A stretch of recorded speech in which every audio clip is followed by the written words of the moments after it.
2019 মেয়াদ শেষ। ধরো এগুলো সব সরাবো ম্যাডাম। আপনি কবে সরাবেন? এই এখন সরাবো।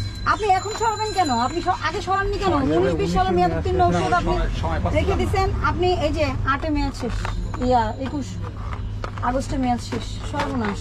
তো এটা এপ্রিল যে পোর্টাল এগুলো সব দেওয়া তো রেখে দিয়েছে কোম্পানি। না, আপনি তো সব ওষুধ তো এখানে মেয়াদ উত্তীর্ণ না। এখানে 22 সাল 23 সালের মেয়াদ আছে। এটা এক্সপায়ার হচ্ছে 21/10, এটাও মেয়াদ শেষ। আচ্ছা, আপনার প্রতিষ্ঠান বন্ধ করে দিব আমি আজ। ম্যাডাম মাফ করে দেন। না, আমার কিছু করার নাই।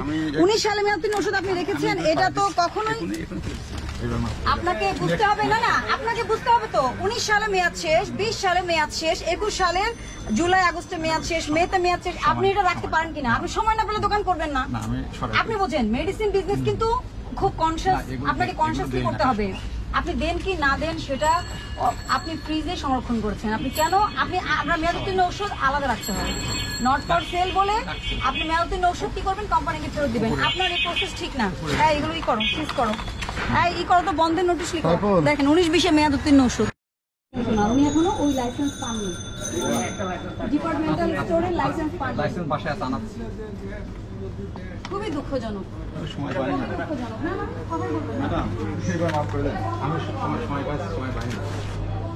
ওই একসাথে সংরক্ষণ করেছেন। এটা হচ্ছে ফেব্রুয়ারি 2019 মেয়াদ শেষ।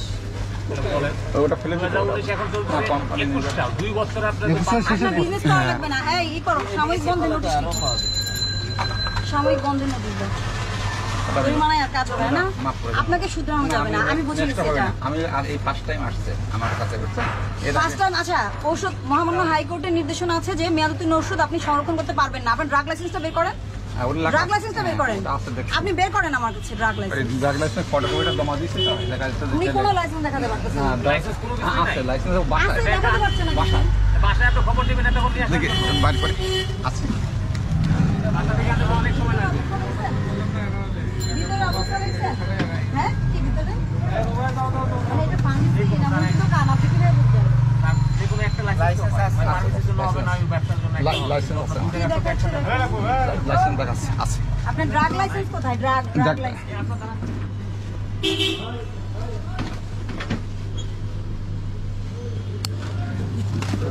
এবং উনি 10 বছর ধরে ফার্মেসি বিজনেস করতেছে। আপনি ভিতরে দেখেন মুদি দোকান, ঔষধ আর খাবার দাবার সব মিক্স করা সব। এটা তো ট্রেড লাইসেন্স, যেটা আপনি ড্রাগ লাইসেন্স। এগুলো আপনি সিগনেচার দেন, এগুলো সব সিগনেচার দেন আপনি।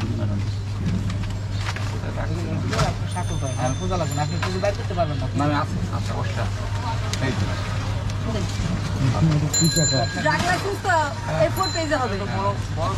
বাসাতে আনাচ্ছি, বাসায় বাসায় ফোন দিয়ে আনাচ্ছি। এটা ট্রেড যেটা আমাকে দেখাইছেন, বাসাতে আনাচ্ছি। এটা 2013 সালে ইস্যু হয়েছে। এটা পরে যে উনি কি করছে বা ওনার রেজিস্ট্রেশন আর সব রেনু করছে কিনা নাথিং। আমি দেখাচ্ছি। আচ্ছা, এখন এগুলো স্বাক্ষর করেন ভাই, সহজ আছে। এটা স্বাক্ষর করেন, এগুলো সব আপনার তারিখ জন্য আছে।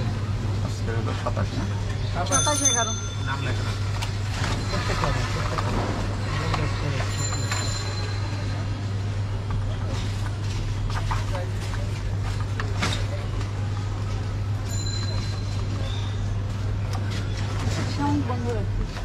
তার ওনার যে সমস্যার মাত্রা এটা পরিমাণ দিয়ে কখনো ওভারকাম করতে পারবেন না। এবার মাফ করে দেন ম্যাডাম। আপনি যদি তাকে 50,000 টাকা জরিমানা করেন তাও উনি শুধু ম্যাডাম এবার মাফ করে দেন। নেক্সট না স্যার, এইটা নেই। আপনাদের কি এই মেশিনারিজ প্রোডাক্টের যে দাম লেখা কি মানে যায় না নাকি? কোন আইনে আপনারা দেন না?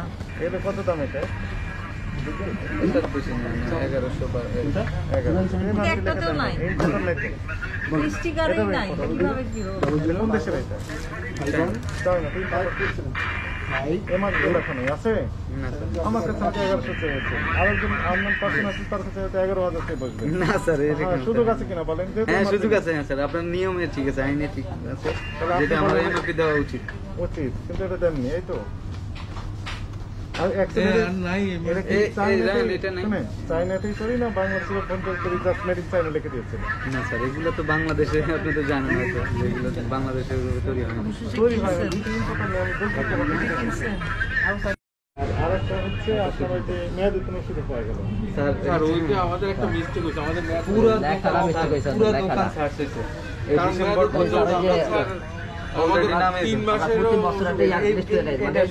স্যার ওই যে একটু 21 টাকায় 22 টাকা যার কারণে তো আমাদের সব মাল দেখো ওইখানে স্যার ই করা আছে। ঠিক আছে, তাহলে অনেক ওষুধ হ্যাঁ, আপনার একটি ওষুধ দেয়, আপনি বিদেশি ওষুধ বিভিন্ন ব্র্যান্ডের আপনি নিয়ে আসছেন, আপনার ভাষ্য মতে এগুলো ইম্পোর্টার আছে, কিন্তু আমরা একটা তো দেখতে স্যার পারলাম। এটা আমরা আগামীতে যেন এগুলো মিস্টেক না হয় আমরা একটু আইটিতে যদি আমরা ইয়ে করি তাহলে মনে হয়ে যাবে আমাদের প্রথম অবস্থাতে আমরা একটু সুযোগ আমাদের দিন স্যার আমাদেরকে। আসলে গাইডলাইন করার মতন ইয়া ছিল না, তো আমরা পরবর্তীতে আপনারা যখন ইয়া করছেন আমরাও জানলাম নেক্সট আমরা আমাদের এটা নতুন ব্রাঞ্চ সেই হিসেবে আপনারা যাই হোক, আপনার নতুন ব্রাঞ্চ সবকিছু মিলে আপনাকে আমরা 30,000 টাকা প্রদান করি, জাস্ট সুযোগ করে দিলাম যে এগুলো আরেকটু বিরত স্যার, থাকবে না, এরকম করে দিয়েছি। স্যার স্যার ভাই আপনার কাছে নিয়ে আপনি নাম্বার লোক আপনি তো সাক্ষী আপনি এদিকে আসেন, এদিকে আসেন, এদিকে আসেন। জি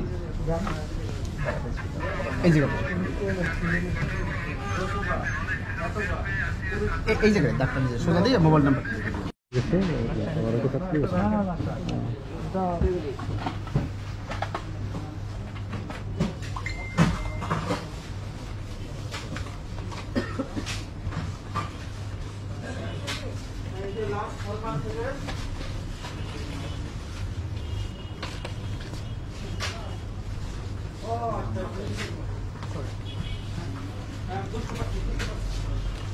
দেখবেন কি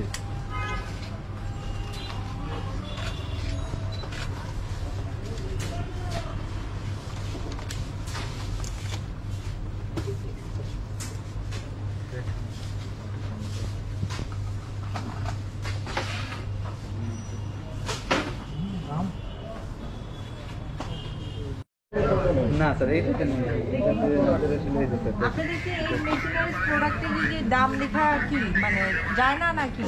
কোন আইনে আপনারা দেন না? এটা কত দাম এটা? এটা বেশি না 1100 বা 1100 একটাতেও নাই। স্টিকারই নাই, কিভাবে কি হলো? কোন দেশের এটা? তাই না, তুমি পাওয়ার করছিলেন এমআর এখানে আছে?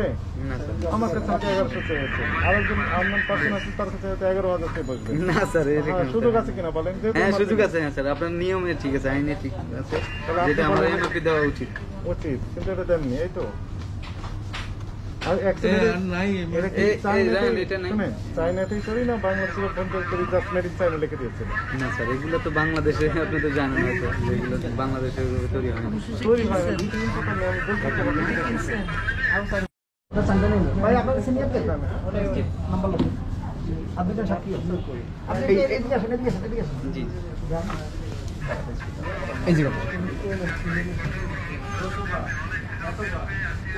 এই জায়গায় ডাক্তার নিজে সোজা দিয়ে মোবাইল নাম্বার ফার্মেসিতে মেয়াদোত্তীর্ণ ওষুধ বিক্রয় একটি গুরুতর অপরাধ। আমরা আমাদের তদারকি অভিযানে একসময় 93% ফার্মেসিতে আমরা সেলফের মধ্যে মেয়াদোত্তীর্ণ ওষুধ পেতাম। বর্তমানে এটি অনেক কমে এসেছে, কিন্তু এখনও কিছু কিছু যে মানে ব্যবসায়ী এত উদাসীন, এটি আসলে ক্ষমারও যোগ্য। এই কারণে আমরা অনুরোধ করব সবাই এই বিষয়ে যথেষ্ট পরিমাণে মনোযোগী হন। আমরা সবাই মিলে যদি একসাথে কাজ করি তাহলে অবশ্যই ইতিবাচক পরিবর্তন আসবে।